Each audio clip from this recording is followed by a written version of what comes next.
I was looking at my computer screen when she walked into the room. She had been coming home late from work for a long time. Today was different. It was almost 10 o'clock. The children and I had already had dinner and done our homework. They had been in bed for almost an hour. They hadn't even asked about their mother or why she wasn't home.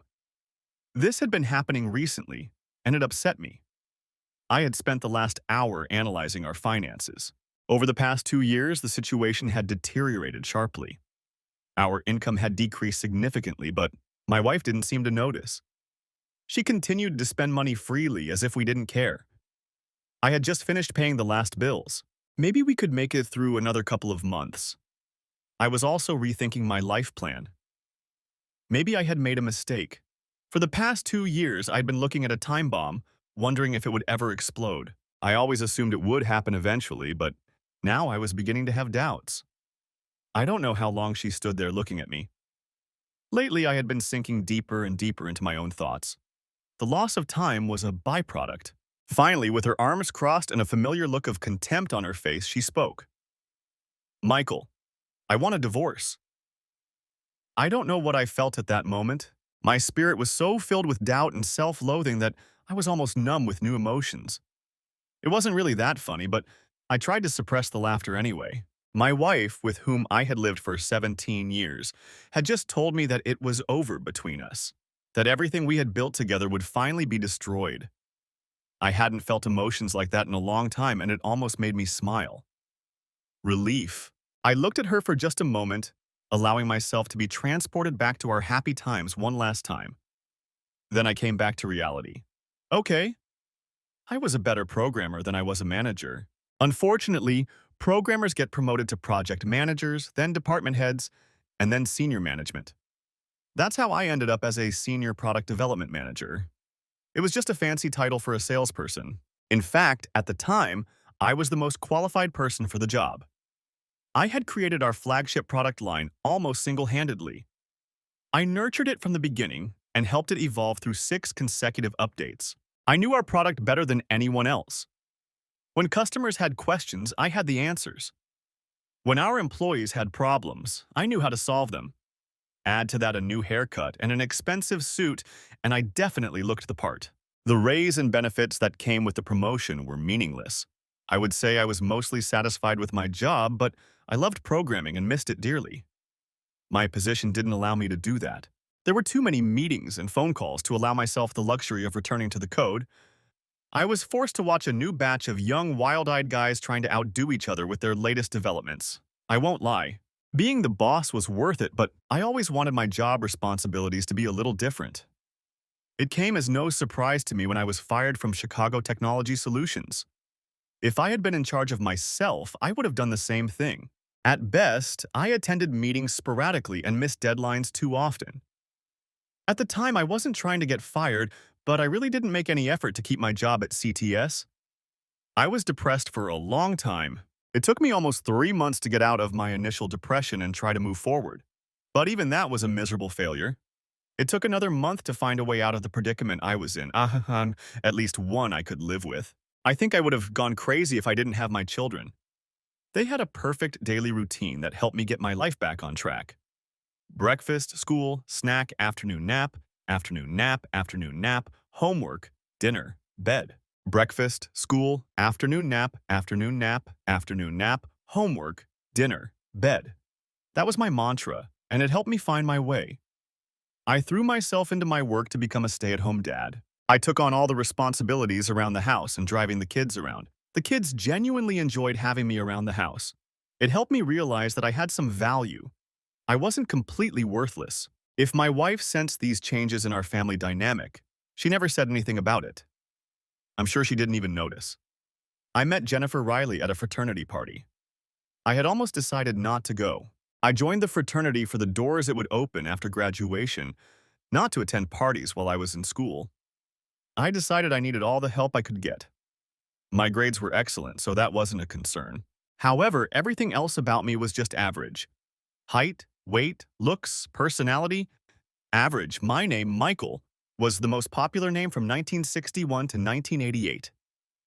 Absolutely average. To be honest, when I was away from the computer, there was nothing particularly unique about me. Friends? I had a few. Relationships? Well, not many. Even in my senior year of college, I managed to keep a low profile. Until I met Jennifer Riley. Jennifer was about as average as I was. I realized that the average woman looks much better than that. She was a little shy. I watched her for quite a while before I worked up the courage to talk to her. Our first meeting was short and quiet, but we got to know each other. Over the next few weeks, we met for coffee and studied together at the library. We dated for almost 2 months before our first real date. From that moment on, it was the most fantastic time of my life. 15 years of bliss. Our courtship was short and our engagement even shorter. Shortly after graduating from college, we got married and moved into our first apartment in Chicago. We rode the same train to and from our first jobs every morning and evening. We barely made ends meet, but we were together. We had almost everything in common. Family histories, dating experiences, shared interests and goals. Where we didn't match, we complemented each other. If I couldn't do something, Jennifer did it herself. If she had a shortcoming, it became one of my strengths. I was better at managing our finances. Jennifer was better at managing our social and family schedules. We worked together, and our life quickly began to fall into place. Over the next few years, we were both promoted several times. Our circle of friends grew significantly. We were able to save money to buy our first home while continuing to travel and enjoy ourselves. Our relationship developed slowly. The first one lasted until the night of our engagement. Jennifer quit her job after 8 years when our son Jacob was born. A little over a year later, our daughter Emily was born. Yes, I know their names were the most popular when they were born. It was a family tradition of sorts. We bought a 3-bedroom house in the suburbs with room for a dog. We bought a family sedan and a minivan. All in all, our life was going well. 2 children, a pet, a house, and 2 cars. A perfectly ordinary life. I didn't think I could be any happier. I was wrong. My promotion to manager came shortly after Emily's first birthday. After that, I felt like I was being rewarded for the years I had spent being ignored as one of the middle managers and not complaining. As I said, my new salary was enough to cover everything we needed, and then some. I had a flexible schedule, working from home most of the day and going into the office for meetings with staff and management. They say you can't buy happiness with money. I believe that's true. But what you can buy is stylish clothes and grooming, better healthcare, a new house in a better neighborhood, and self-confidence. I went from average to slightly above average. My wife went from average, which I thought was beautiful, to slightly above average, which I thought was damn beautiful. Our life, which I had always considered good, reached a new level. We started traveling more, spending time with our children, and saving more and more money for retirement. When Emily started elementary school, Jennifer decided she wanted to go back to work part-time. She quickly found a job at a startup marketing company that she thought she would enjoy. She would leave for the office after dropping the kids off at school. Her workday ended when it was time to pick up the kids. It was the icing on the cake. We didn't need her salary, and we were able to save it. I predicted that by the time the kids finished college, we would be able to retire and live very comfortably. I found out that my wife was cheating on me completely by accident, 3 months before our 15th wedding anniversary. It was my birthday. I actually found the evidence 2 days before my birthday, but I didn't know about it. It took me several weeks to piece everything together. I didn't pay much attention to the fact that my wife wanted to take on a more active role at her new job. This meant she would be working a few extra hours a week, and I would have to pick up the kids from school. But it didn't affect my schedule, and I was happy about that. When I noticed about 3 months later that she was often distracted, I asked her about it. She replied that she was trying to find her feet at the office and was a little stressed. I decided to take on more of the housework to relieve her stress a little. When our life started to go downhill, we talked about it. She said she was getting older and didn't need to party like a rabbit anymore. For a few weeks, our life picked up, but then it went downhill again. I didn't dare bring it up again, afraid of an argument. I was almost at my breaking point when I found the gift. The weather had gotten much colder, and I was looking for one of my sweaters. I had taken on the laundry duties and kept getting confused about which closet the clothes belonged in. I was sorting through the sweaters on her closet shelf when I saw it behind some old shoe boxes. It was hard to miss. The pink box with a white ribbon from a lingerie store was unmistakable. The card addressed to my love filled me with joy. A small war of thoughts flashed through my mind. Should I look at it or wait? I decided to look. I wasn't sure I could wait until my birthday. Please forgive the packaging this gift came in. You can unwrap the real gift on your birthday when I wear what's inside the box. Love, Jennifer. Over the next 48 hours, I stepped up my game. I tried to greet her at the door with flowers, gave her a foot massage, and cooked her favorite dinner. Her reaction was not what I expected. She seemed to be enduring my affection. On her birthday, I made sure the kids did their homework early. I didn't want any problems getting in the way of my gift. I was a little surprised when Jennifer came home late from work. I was even more confused when she asked me what I was having for dinner. But I was ready to play along to make it a surprise. I said we would go out for pizza. The children nodded in agreement and we set off. Michael chatted with the waitress, and just before we left, the waiters wished me a happy birthday. I thought I saw surprise in my wife's eyes, but she quickly recovered. I'll give you your present later, Michael, she said with a smile. The drive home was tense for me. I almost got into an accident. The 15 minutes I waited for the kids to get ready for bed were brutal, and the 15 minutes after they fell asleep were agonizing. Fortunately, Jennifer returned from a quick trip to the store for milk shortly after they fell asleep. When I approached the bedroom door, Jennifer was not in the room. I sat down on the bed. A few minutes later, she emerged from the bathroom wearing a flannel nightgown, no makeup, and her hair pulled back in a ponytail. By this time, I was starting to get disappointed with the games. When would I get my present? She slipped into bed and climbed under the covers. She reached over to turn off the bedroom lamp, but stopped. Oh, I almost forgot. She opened the nightstand drawer and took out a small square box wrapped in colorful balloon paper that we had used on Michael's last birthday and handed it to me. Happy birthday, dear. That was it. She rolled over onto her back, turned off the light, and fell asleep. I was too stunned to even open her present. The next day, I was depressed. I replayed the events of that day over and over in my head and couldn't understand what I had done to so obviously ruin our evening. I was completely confused. For almost 2 weeks, I wallowed in my own despair. That damn gift practically flashed pink at me, announcing my failure.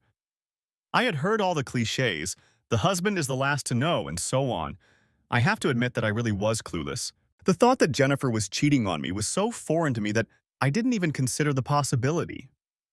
But it was the first thing that came to mind when she called home 13 days after my birthday to say she would be home late. It's Alan's 30th birthday today, and the staff is going to celebrate. I might be late. I don't remember what I said to her as I walked over to the closet in my bedroom, but I do remember staring at the empty space where my gift had once been. I also remember the terrible pain in my chest and vomiting in the bathroom. For longer than I care to admit, I thought I was having a heart attack, and for a few moments I hoped it was true and that I would die soon. Alan Henderson was Jennifer's boss, a slick and sloppy advertising manager who was several years younger than Jennifer and me. I had only met him once, but I remember not liking him very much, mainly because he seemed so insincere when he spoke. It was Emily who brought me to my senses. Are you okay, Dad? It took a few seconds before my eyes focused on my daughter, who was hovering over me on the verge of tears. I'm fine, sweetie. Dad just ate something that didn't agree with him. I'll be out in a minute. I just need to clean myself up. I finally managed to get out of the bathroom, though I don't remember much after that. All I remember is grabbing my dusty bottle of scotch. Judging by my headache the next morning, I realized I'd had quite a bit to drink. I had no idea when Jennifer came home. When I found her in the kitchen in the morning feeding the kids, she didn't look like anything unusual had happened. She was just going about her usual business, and only the slight tremor I saw on her face when she sat down to eat killed what was left of my love for her. It was very subtle, but so true. I wish I could write about how I confronted my cheating wife, but I didn't. I was just devastated. It was all I could do to keep going. And for several weeks, I didn't get any better. I was like a zombie. Every day, when I realized that my wife was sitting at home, not caring about anything in the world, I felt worse and worse. I felt like I had hit rock bottom. It wasn't until our 15th wedding anniversary that I shook myself up and decided to take action. Maybe I wouldn't have done anything. I was acting like a weakling. I knew it. I'd like to say I was in shock. There's probably some technical psychological term for my behavior. If my father were alive, he would have simply said I was acting like a weakling. And he would have been right. It wasn't until my wife announced that she had to go to a work conference that the fog cleared from my mind. She wouldn't be there for our anniversary. I don't know why that mattered to me. It was just another level of disrespect. But it hurt, mostly because she hadn't given any indication that she even knew the date. After drinking myself into oblivion on our anniversary, I woke up angry. I had reached my limit. I called my lawyer and made an appointment. I was going to end this charade. I was sure my life couldn't get any worse. I was wrong. The mood with which I entered the lawyer's office was replaced by crushing disbelief. I knew that divorce could be difficult. I thought my wife's infidelity would work in my favor. But instead, the lawyer found one hole after another in my case. I had no proof of marital infidelity. Even if I had had evidence, it wouldn't have mattered. My wife would have been entitled to a 50-50 split of our assets. I had no evidence that my wife was a bad parent. Joint custody would have been the best hope. The income disparity also worked in my wife's favor. I would have paid spousal support and child support. My wife would most likely have gotten primary custody and the right to stay in the house for the sake of the children. My wife was a cheating whore, and I was a cheating clown. I went from depression to confusion. My whore even asked me about it a few weeks later. "You really don't look well, Michael. Is something bothering you?" "No, honey." At least she pretended she cared. I was just wandering through life. Then I got fired. I didn't know it at the time, but it was the best thing that ever happened to me. It was the evening news that gave me a glimmer of hope. I watched one depressing story after another, and they seemed to match my mood perfectly. But then this happened. A major employer on the East Coast went bankrupt. Former employees were trying to get their last paychecks and were worried about their pensions. It occurred to me that some people might be worse off than I was. Then, the talking head reappeared on the screen with his analysis. The workers would probably win their lawsuit against their former employer, but it wouldn't matter. There would be nothing left. All the money would be gone. It didn't take me long to connect the dots and form the basis of a plan. My wife couldn't take what wasn't there. We would have nothing, so there would be nothing to divide. Of course, I was winding myself up, but I was already going to lose half, so did I really care about the rest? My plan started out pretty simple. I was unemployed and not looking for a job. I was going to spend our savings until there was nothing left. To be honest, it was a reckless idea. Even I didn't think it would work, but it was something I could hold on to. 2 years was a long time. I was painfully bored when I was alone, which was almost always. I realized that Jennifer had really been the lifeblood of our group of friends.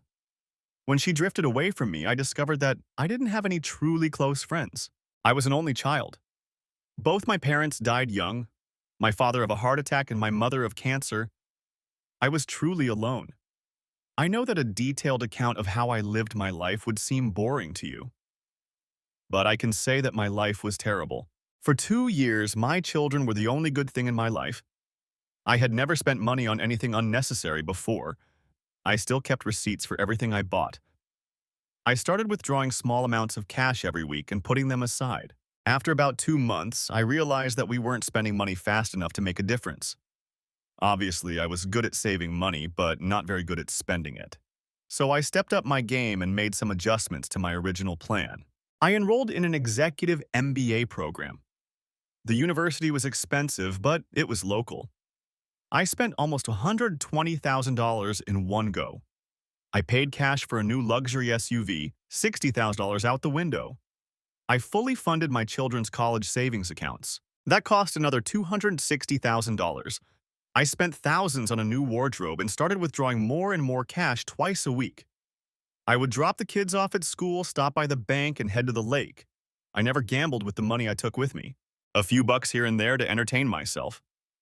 I spent enough to look like I had spent the whole day at the casino, including receipts for lunch, snacks, and parking.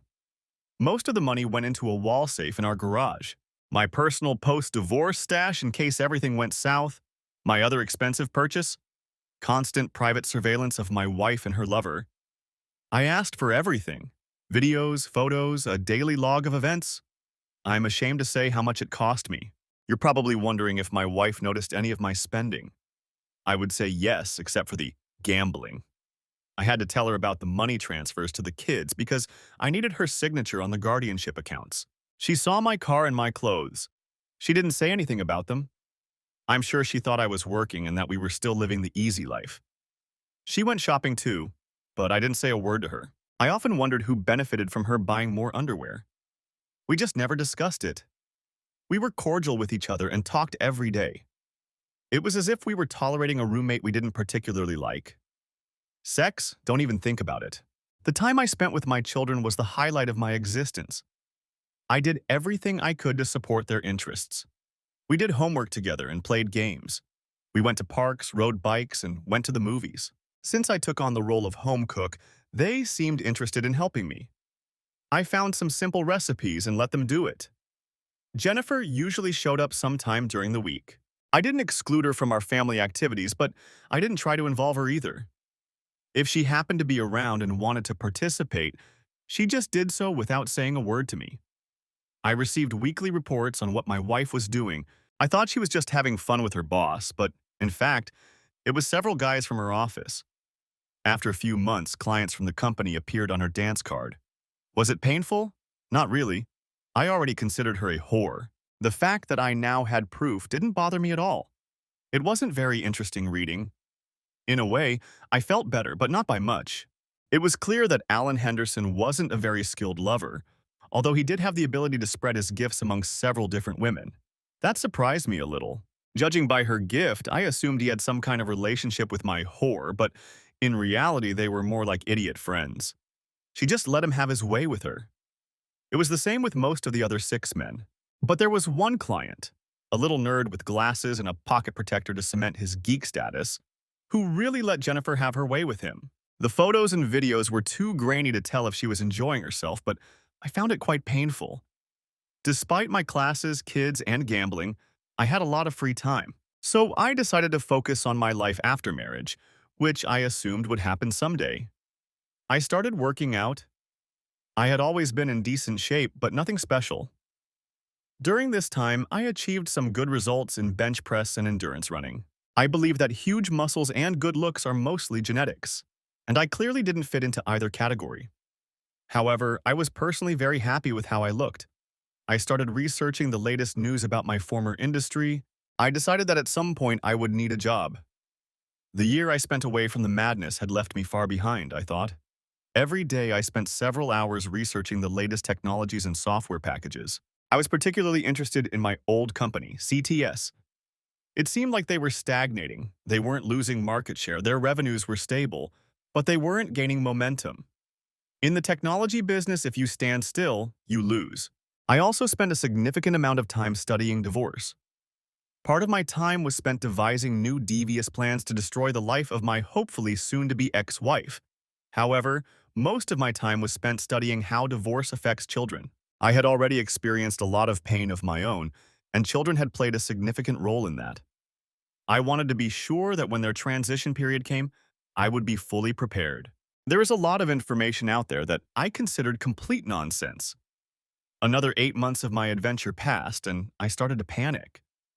My wife started coming home at her usual time. She started talking to me and asking how my day was. I responded curtly, of course, but she didn't seem to mind. She started dressing more provocatively in bed. It seemed like she was trying to rekindle the intimacy of our former life. After a few weeks, things got even worse. For a year and a half, she had not participated in our relationship and had been doing her own thing. Now she started complaining about the lack of communication. She started talking about how we needed to work on our marriage, and I stopped talking to her. Complete silence. Her attempts at reconciliation continued until her birthday. I left her present on the dining table. The wrapping paper looked familiar to me, as I had used it for the last present she had given me. The contents shouldn't have surprised me either. It was 6 months before I opened the last birthday present I received from my wife. It was a watch with a cheap digital face. When I saw my birthday present in the impulse buy section of our local store, I was furious. A $9.95 watch from a 24-hour store. Damn, bitch. When I saw that they had a matching women's model, I calmed down. I bought them and waited 18 months to give them to her. I wish I could have seen her reaction, but unfortunately, I wasn't there when she opened them. The kids and I had a movie night and got home pretty late. She was gone before the kids and I got up the next day. Suddenly, everything was back to normal. Jennifer started staying late at the office more often. We hardly spoke when she was home. And then she finally said it. Michael, I want a divorce. I hoped she would get it over with quickly, but it was almost a week before I received her statement. It was almost laughable. Spousal and child support, unequal distribution of property in her favor, mental and emotional abuse were listed as significant factors. I waited until the following Monday to take the kids camping. I didn't want them around when I let the hounds loose. We returned 6 days later, rested and refreshed. Jennifer was waiting for us at home. She was sitting alone in the living room. I think she might have had the stomach flu. In any case, she didn't look well. I wondered what detail had surprised me the most. I filed for divorce on the grounds of marital infidelity. I demanded the house, the only real estate we had left, and full custody of the children. I demanded spousal and child support, as I was unemployed and had been the sole caregiver for the children for 2 years. I filed claims for alienation of affection against 7 of Jennifer's partners. I had no illusions that I would win any of them, but Illinois law allowed me to do so, so I went back in full force. I filed civil suits against her employer and the companies of 3 clients who had taken advantage of my wife's status as a prostitute. Again, I didn't think I could win, but the bad publicity could work in my favor. Finally, I sent a DVD of Jennifer's greatest hits to her parents and her best friend, so she would know I wasn't afraid to use my advantage. She needed to know about the evidence I had against her. It was all listed in the counterclaim, but I didn't want to take any chances. The kids had a snack and went to their rooms to get ready for bed. They paid no attention to their mother. She didn't make a move to talk to them. I went to the refrigerator to get a beer. Then I went into the living room and sank into the chair across from Jennifer. She didn't look at me for a long time. I just enjoyed my beer. Besides feeling unwell, she seemed to be crying about something. Maybe she was in pain? Finally, she spoke, but almost in a whisper. "You're going to ruin me." I waited for her to look up so I could see her expression when I replied. It took a few seconds. God, I hope so. I thought this moment would be more tense. When a single tear appeared in her eyes and rolled down her cheek, I felt nothing. "Do you hate me that much?" "Oh no, Jennifer, I don't hate you. Hate takes effort. I can honestly say that I put absolutely no effort into you. All my effort goes into taking care of myself and my children. But I'm your wife. Stop. I won't let a piece of shit like you drag my wife's good name through the mud. My wife was a loving and caring woman, my best friend, my partner, and the mother of my children. She's dead. And you're a whore who took over her body. Don't talk like you have any kind of relationship with me." It took a long time before she spoke again. "What am I supposed to do now?" Is that a rhetorical question, or do you really want my answer? I didn't let her answer before continuing. "I believe there are several options for resolving your predicament. You could move far, far away and try to start a new life. That's the option I would choose. I would never allow my children to spend any meaningful time with you, so that shouldn't influence your decision to leave. Or I suppose you could try staying here. Hang around town, try to keep a low profile. But who knows who will hear about your little exploits or who will want to hire a whore like you. Maybe you'll latch on to some loser who doesn't care that you're a whore. But what kind of loser would that be? Or you could kill yourself. I really hope you don't choose that option. It would deprive me of the opportunity to watch you suffer like the bitch you are. But then again, I'm not sure my opinion matters to a slut like you. It certainly didn't matter when you decided to have some fun with your boss. I had dreamed of saying this speech for months. I should have been happy to have the opportunity to say it. Watching her spirit crumble with every word, I hoped I would feel some satisfaction. But instead I felt empty. Life after the divorce was mixed. The lawsuits went much better than I had hoped. I received just over $1 million in compensation from the 3 companies whose employees had slept with my wife.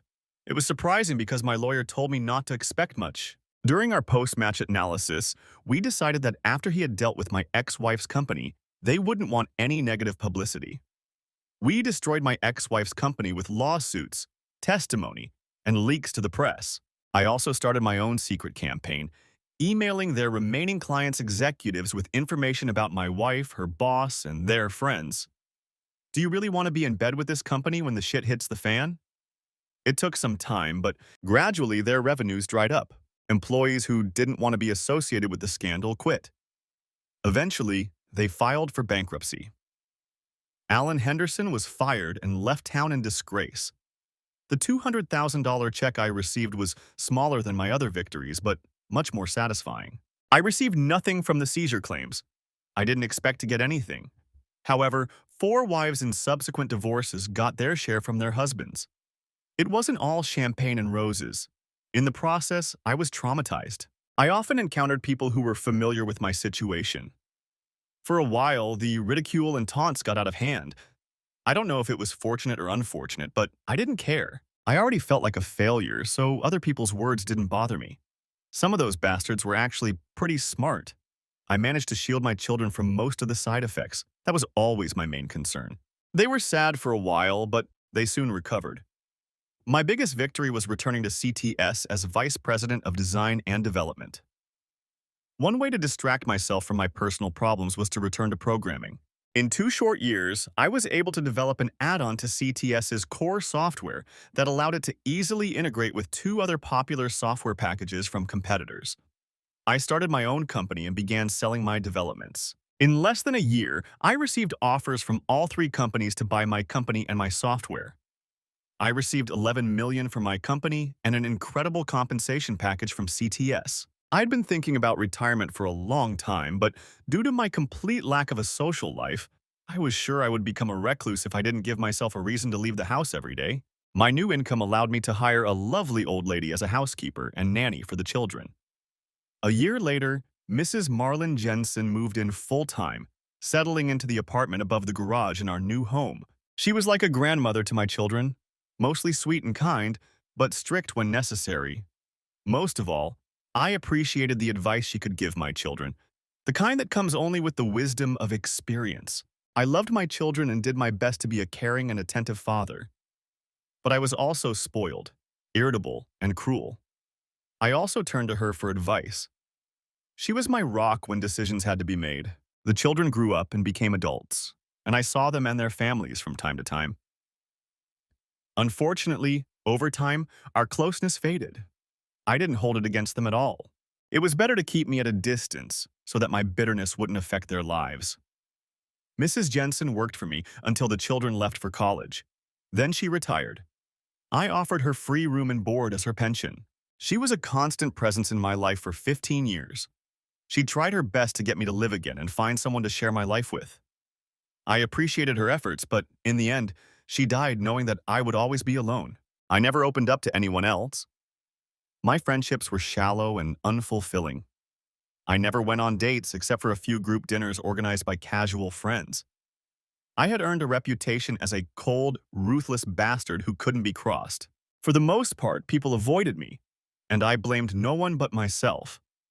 My ever-growing fortune allowed me to keep a steady rotation of call girls. I paid generously for their time. Most of the time, I just kicked them out the door. But there was one I really liked. Her name was Candy. I later learned that her real name was Marybeth. I guess I was more than just a client to her, too. But I could never burden someone else with my demons, so when I felt she was getting too attached, I let her go. If you're wondering what happened to Jennifer, she had a rough life. She tried to talk to me for almost a year. I don't know why she tried. Did she think we could make up, or was she hoping for a relationship with my kids? Maybe. I warned her honestly, but she wouldn't listen. She tried to stay in Chicago and I started stalking her. When she got a job, I made sure her employment records were always visible. When she started dating, which happened almost immediately, I sent her potential partners packages with information about the woman they were letting into their lives. I didn't care if they wanted to stay with her after learning the truth, but I didn't want her to be able to distort the story by ignoring it. I had to live with it every day, so it was only fair that she had to as well. As I said, my ex-wife continued her relentless campaign of unanswered phone calls and letters, which I didn't read or respond to and always kept my mailbox overflowing. I think some sick part of me wanted her to suffer at least a little. I think it would have been appropriate to seek professional help at the very beginning. Perhaps it would have saved some part of my soul and allowed me to get back on track. But in the end, I never did. And over time, it seemed too late to do anything. I could have changed my phone number, but I didn't.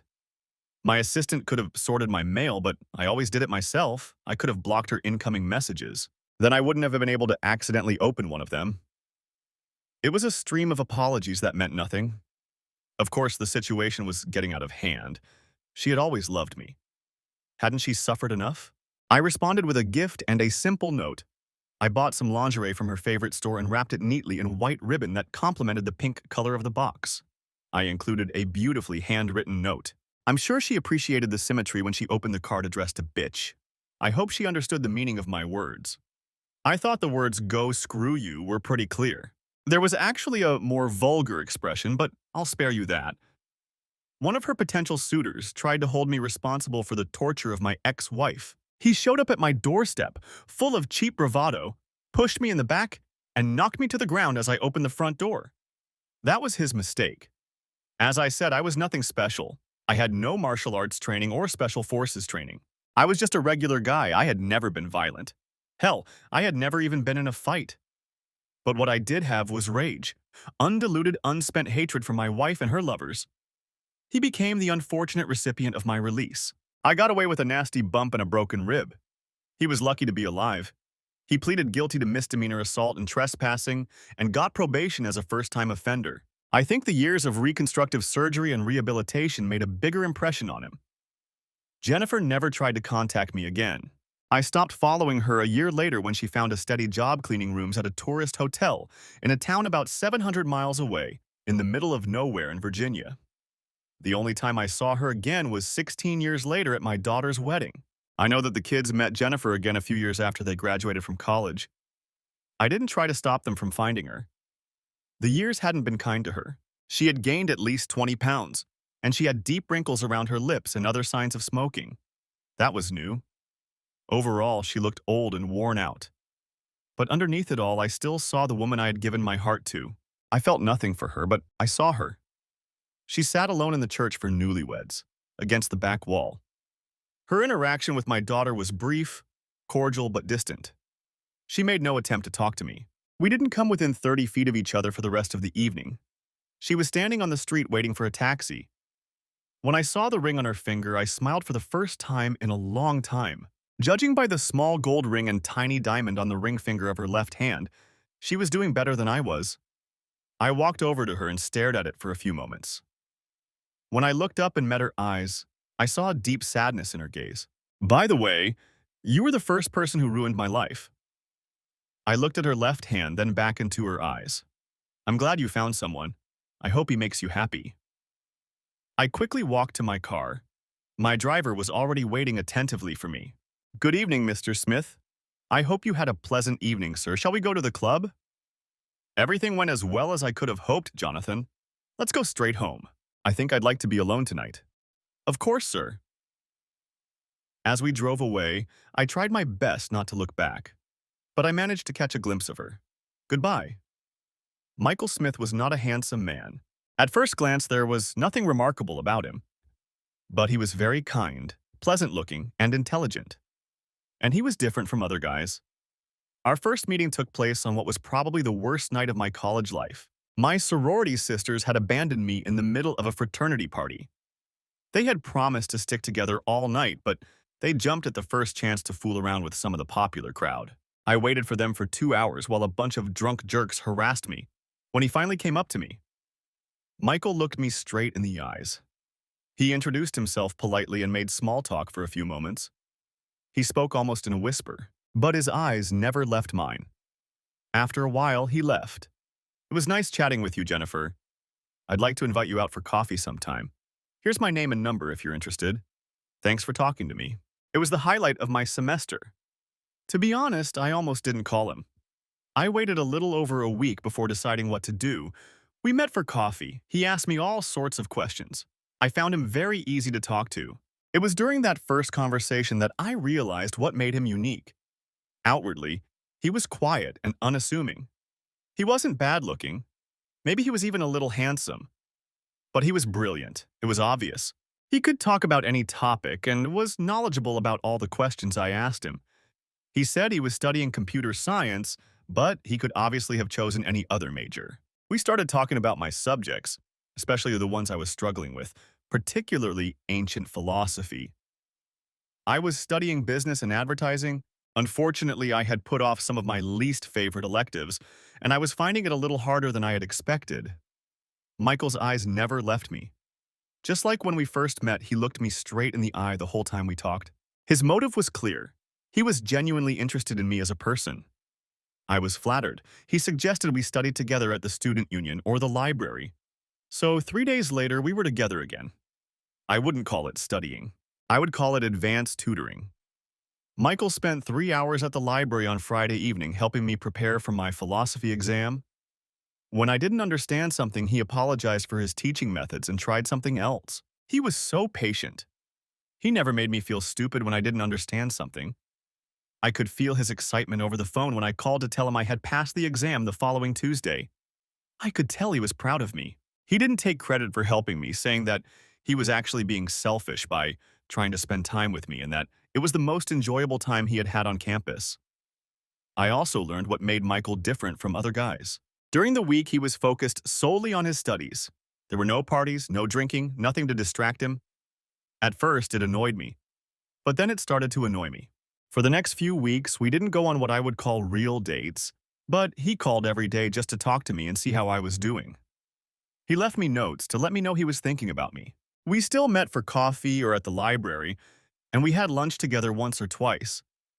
When we were together, he continued to ask questions about me and my family, my interests and dreams. If I asked him questions, he was open and honest. Once I asked him if there was anything he was afraid of. It was my favorite question to ask on dates. I had read in a magazine that this question helps you understand how much someone trusts you. I was prepared for the typical bro answers. In the past, they had ranged from nothing to that I'll drop out of college without finding the right partner. Michael just sat there silently for a minute, staring into space. Then he looked me in the eyes and said, I'm afraid I won't be a good father. I was an only child. My mother and father died when I was in school, but we were never very close. Until I graduated, I lived with my uncle. He was a womanizer, and we had very little in common. I think he was relieved when I left for college. I want to get married. I want to have children. But I have no experience of living in a loving, supportive family. I want to be a good father, but I'm afraid I don't know how. When he fell silent, I think he was looking for some kind of answer. Is that too much? He asked.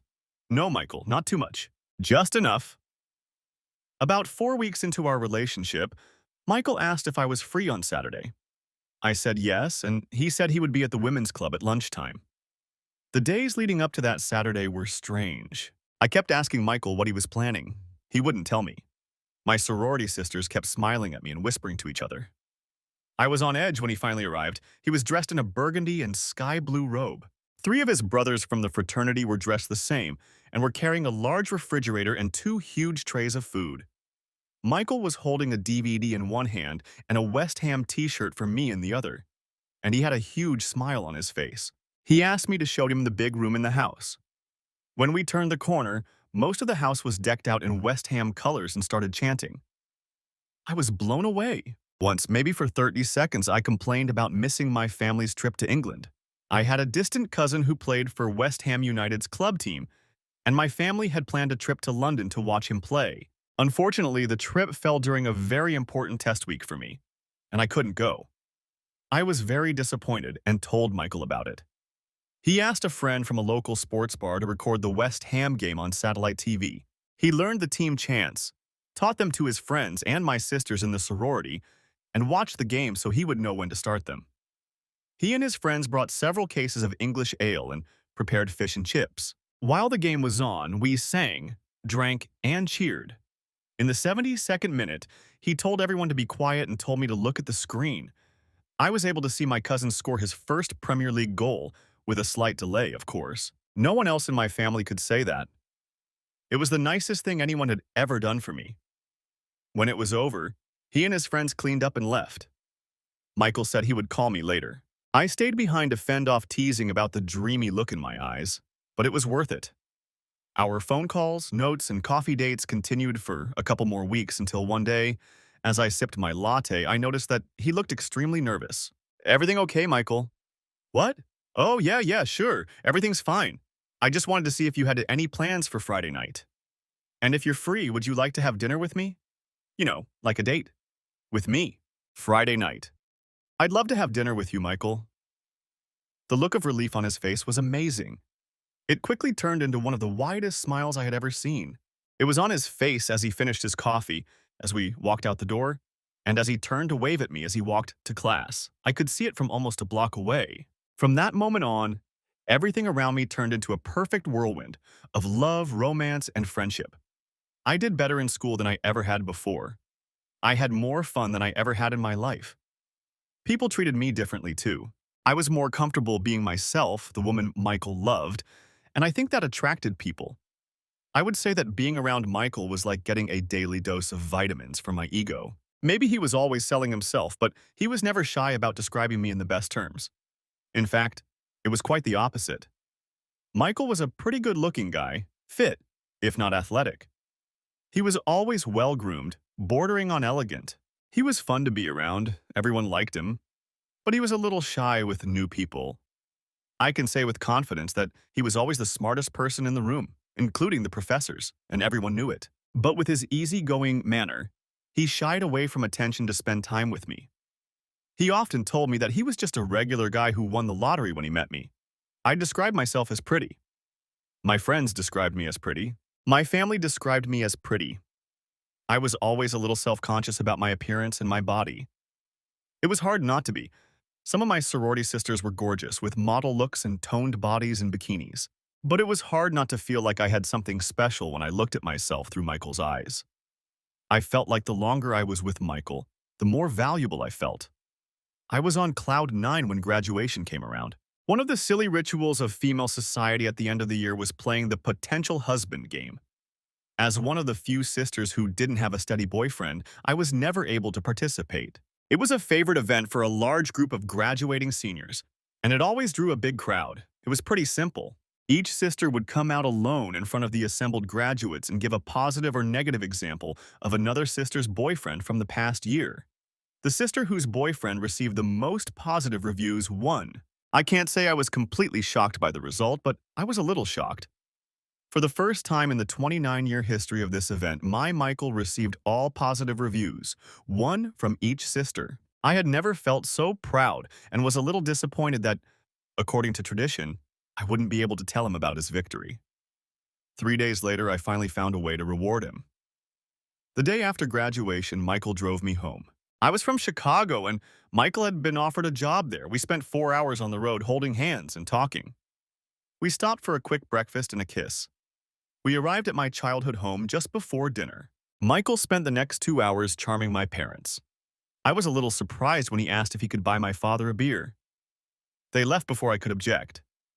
My mother smiled through misty eyes. "Oh, Jennifer, he's the one. Trust me, Mom. I know."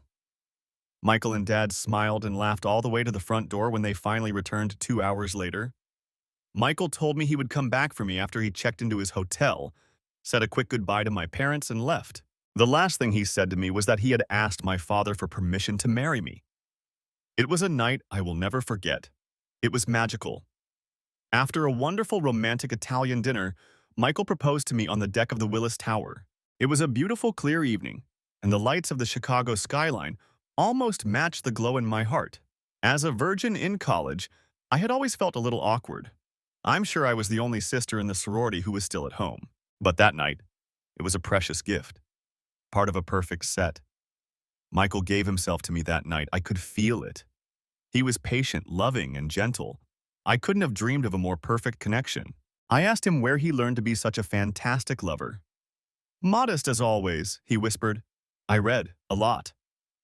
Our life was damn close to perfect. Right after graduating from college, Michael got a good job. He was constantly getting promoted, and I was happier than ever. I don't want to say that those years diminished their significance to me. I can't find the words to express how happy I was during the first decade of our life together. I couldn't describe how the birth of our children completed my life. I'm not sharing the details of those years because they have nothing to do with my downfall. In fact, talking about those years would only confuse you about the motives that led to my downfall. I know what my mistakes were, or rather my misconceptions. I know why I fell. I didn't trust Michael enough. What I loved most about Michael was that he never hid his vulnerability from me. He shared his whole being with me and, more importantly, his fears. He never hid from me. For a long time, I had nothing to hide. My life was a fairy tale. My family was wonderful. Michael never treated me as anything less than an equal partner. I was involved in every decision that affected our lives. It didn't matter that he earned 5 times more than me or was better at managing our finances. He always came to me for advice and approval. Mostly, it made me feel special, but sometimes I felt inadequate. as if I wasn't fulfilling my part of the bargain. I never shared this with Michael. If I had, I would never have destroyed my life. He would have helped me. I know that. He loved me so much. He would have helped me feel whole. That tiny insecurity grew and grew over the years. Maybe it was a bug. Either way, by the time the kids were in school, I was lost in my own skin. I felt like I needed something else, something that would give me an independent purpose. I wasn't looking for a lover by any means. I loved my husband. I was more than satisfied in the bedroom. Our life was passionate, if a little stale. That was mostly my fault.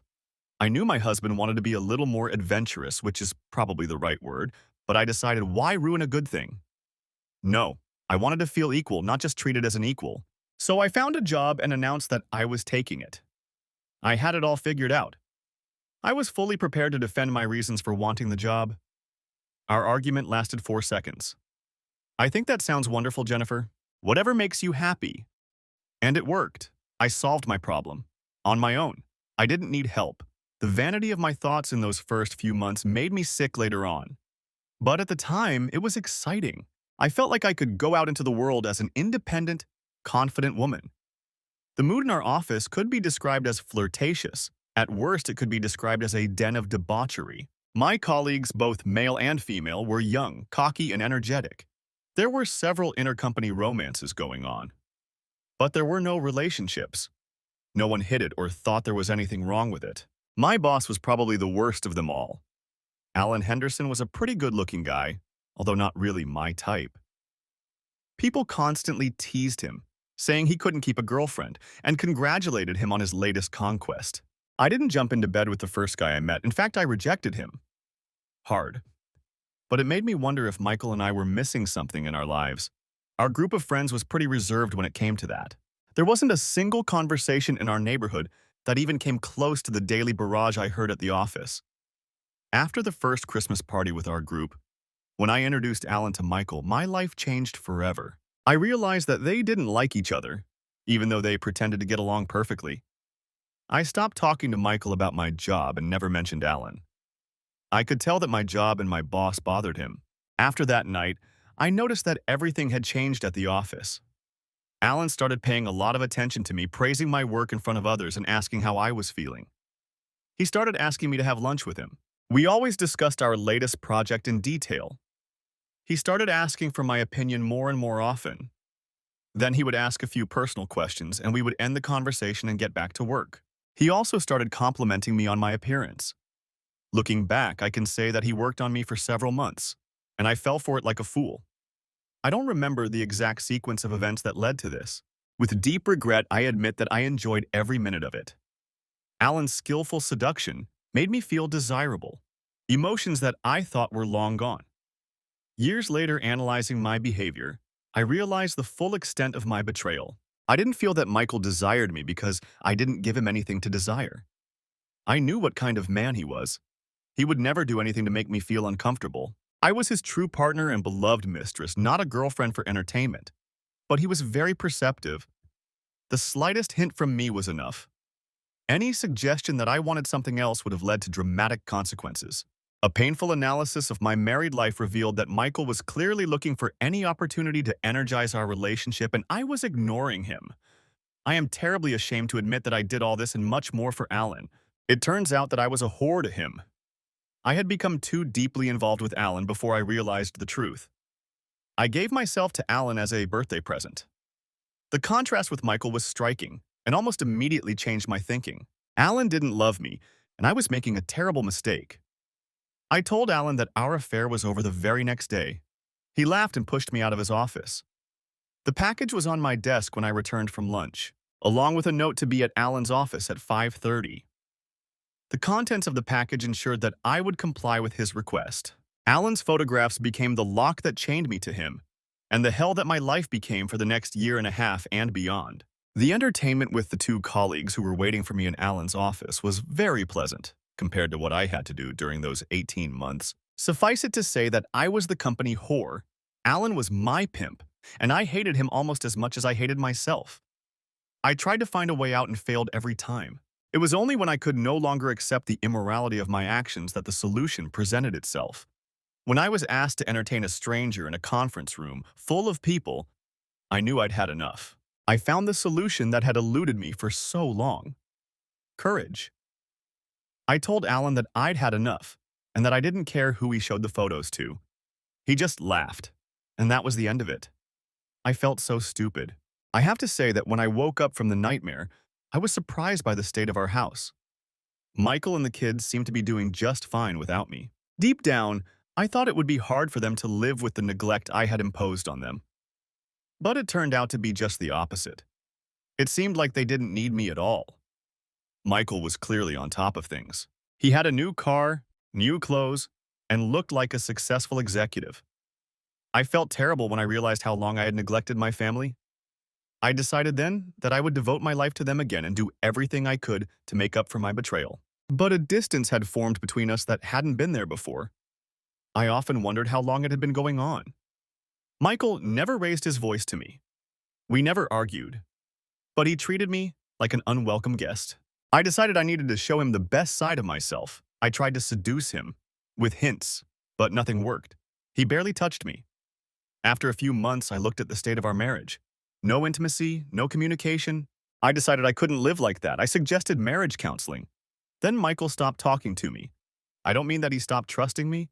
He just stopped talking. Not a word for weeks. When my birthday came around, I was on edge. I allowed myself to get a little excited. After all, he couldn't ignore me on my birthday. Boy, was I wrong. When I got home from work, I was ready to find out what my family had planned, but I found the house empty. There was only a small, wrapped box on the dining room table. I knew what it was before I even opened it. A few years earlier, I had forgotten Michael's birthday. In a panic, I found an inexpensive watch at a store down the street.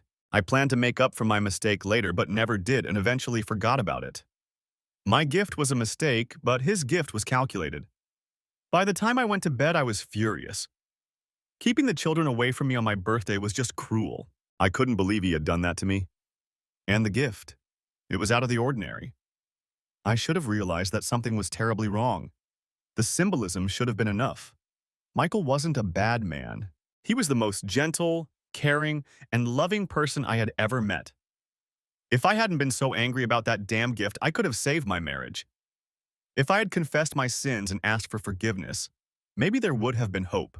Unfortunately, at that point, I stopped thinking about working on my marriage and started thinking about divorce. I was sad, but I was determined. It took me several weeks to work out all the details with my lawyer.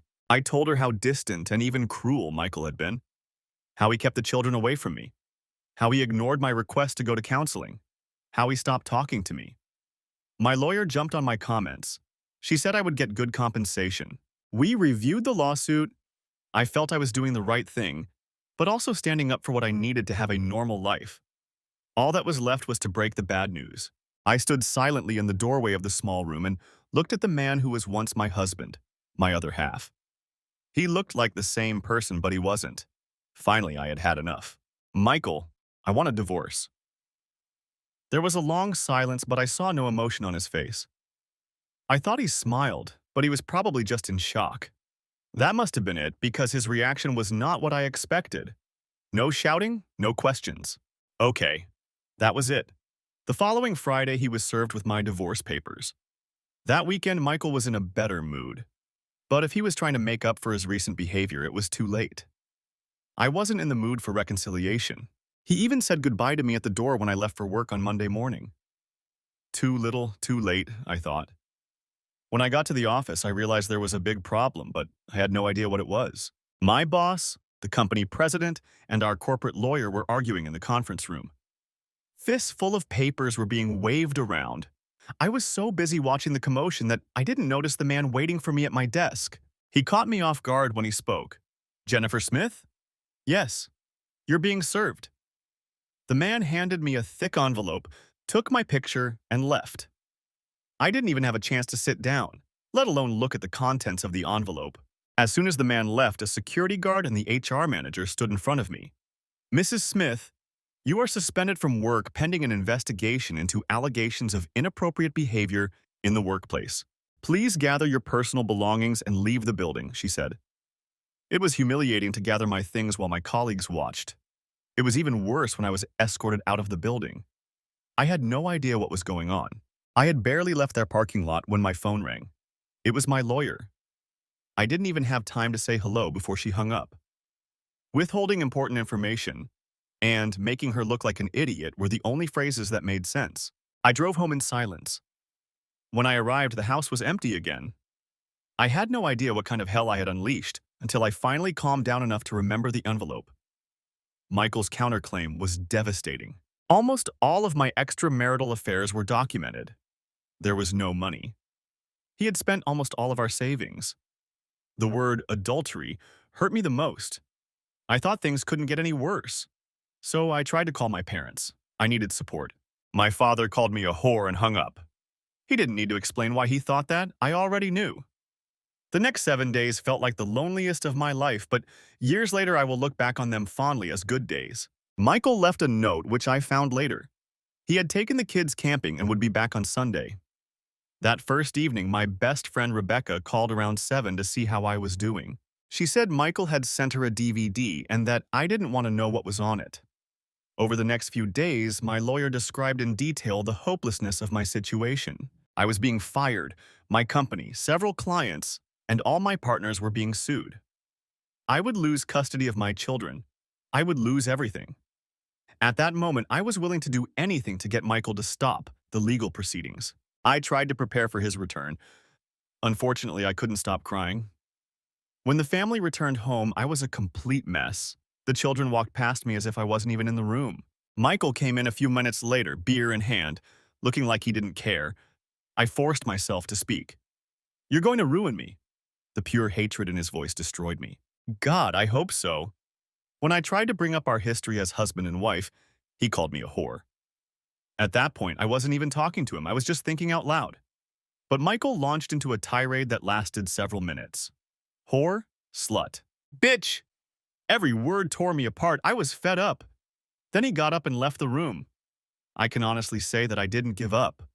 I tried to repair my relationship with Michael, but he didn't want to talk to me. I wondered how Michael and the kids were getting by without money, but everything seemed fine. Sometimes I would secretly watch him drop them off or pick them up from school. I couldn't find a job and was receiving unemployment benefits. My parents didn't want to talk to me. I needed a place to live, so I started staying with friends, mostly divorced men. No one wanted to let me stay for long. One day, everything was fine, and the next day, they wanted me to leave. On the advice of a lawyer, I started seeing a psychotherapist. She believed that if I repented of my behavior and tried to seek professional help on my own, it would help me in court. I had very little hope. I managed to resolve some of the issues, most of which I have already told you about. But the best advice my therapist gave me was at the end of our sessions. She advised me to run away, far, far away. I don't know exactly why he decided to respond to me. It could have been a phone call, an email, or even one of the dozens of letters I sent, but for some reason, when I got home, I found a package waiting for me from Michael. I immediately recognized the standard gift box from the store. The card was addressed to me in a rather vulgar manner. I understood everything. He knew almost everything. He really hated me and had a very specific suggestion for how I should spend my time. I don't know why the realization that he knew about my voluntary betrayal was so much worse. But it was. I cried.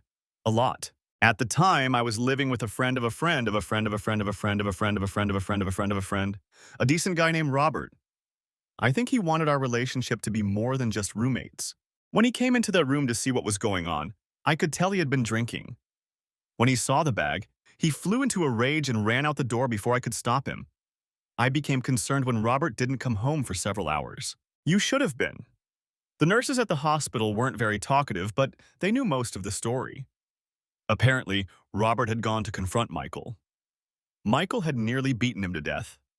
His face was disfigured. He had a concussion, several internal injuries, and a shattered left hip. I was terrified. My problems were now infecting those around me. At my next session, I told my therapist the story. She started asking me questions about Michael. I told her everything I knew. He was an only child and had no family. He had been orphaned as a teenager. I told her about our young love, about his devotion to me and the children. I told her about his actions over the 2 years when he must have known about my infidelity and his subsequent behavior. And I told her what Michael had done to Robert. When I finished, she looked horrified. Oh, you need to get as far away from there as you can. Leave him alone. Don't call him. Don't write to him. Don't let him know where you are. There is no hope for reconciliation. Don't even try. Move on. If you pressure him, the most likely outcome is that he'll kill you. Your actions have clearly broken a man with a fragile grip on sanity. He's endured disappointment after disappointment his entire life. He'll never forgive you. He'll never forget. Run! And I ran. I ran away from the memories of my perfect life to a shitty college town in Virginia, where I found an even shittier job. A few years later, I found a man who could tolerate me and ignore my past. The best thing I can say about him is that he didn't smell and he didn't hit me. There was no love between us, just a friendly relationship. I'm sure that was part of my punishment. My children contacted me when they were older, just to say hello and let me know they were alive and knew I was too. They never asked to see me, and I played no meaningful role in their lives. Michael thrived without me. I followed his news as best I could. He was always a superstar in the software industry and had a huge fortune to prove it. Almost nothing was written about his personal life. Another time, I saw him at my daughter's wedding. I was surprised to be invited. He looked amazing. He looked like the man who had my heart and whom I had betrayed. I admit I was a little taken aback when he came over to gloat one last time. For the record, you were the first one to ruin my life. He stared at my pathetic wedding ring. At that moment, I regretted never wearing it on my finger. I'm glad you found someone. I hope he makes you happy. And then he left. Thanks for watching. I hope you enjoyed it. Subscribe to my channel and stay tuned for more videos.